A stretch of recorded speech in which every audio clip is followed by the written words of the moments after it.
This is your KCTV5 News Update.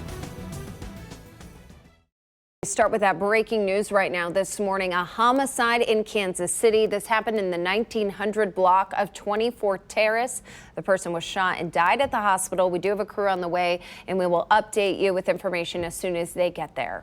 And let's get over to Storm Track 5 meteorologist Erin Little. She is here with us this morning tracking your Monday forecast. And again, that sunrise, it just keeps getting better and better. Oh my gosh, a stunning start to begin this Tuesday morning. 6 o'clock, bright and early this morning. We have a gorgeous look of some clouds mixing with that sunrise.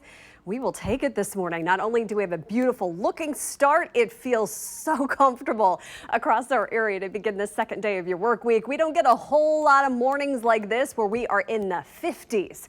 So enjoy it. We're at 55 in Lee Summit, 56 at Olathe and Overland Park. You're at 57 degrees to begin that morning routine. We are smooth sailing as you're heading out the doorway this morning, climbing through the 60s by mid-morning. We're at 77 by noon.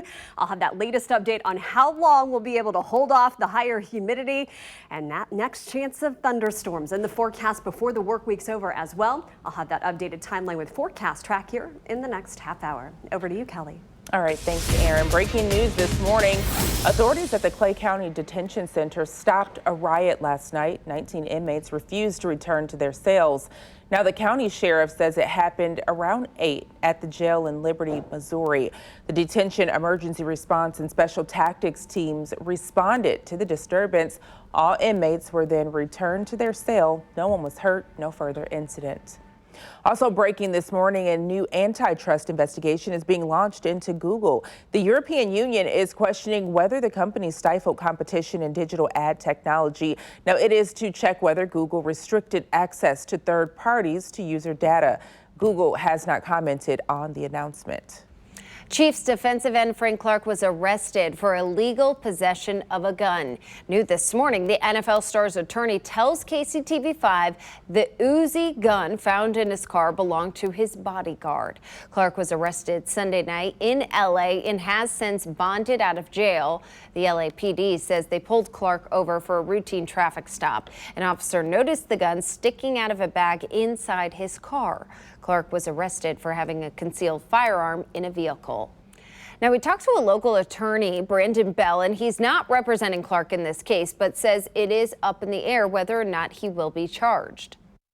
You actually have to be in some type of possession of the weapon, and that can be actual possession. That means you're holding it in your hand, or it can be constructive possession, which means that, well, you might not have it in your hand, you have the ability to put it into your hand. There's nothing stopping you from using it as if you owned it. So just the fact that somebody else owns it is helpful to a possession defense, but it doesn't necessarily mean that you won't be convicted of possessing the firearm. KCTV5 has reached out to the Chiefs for comment. They say they are aware of Clark's arrest, but don't have a comment at this time. Clark's been in Kansas City for 2 seasons. A spokesperson for the NFL says the incident will be reviewed under the league's personal conduct policy. Turn to KCTV5 News for the latest all day. This is your personalized update because KCTV5 News stands for you.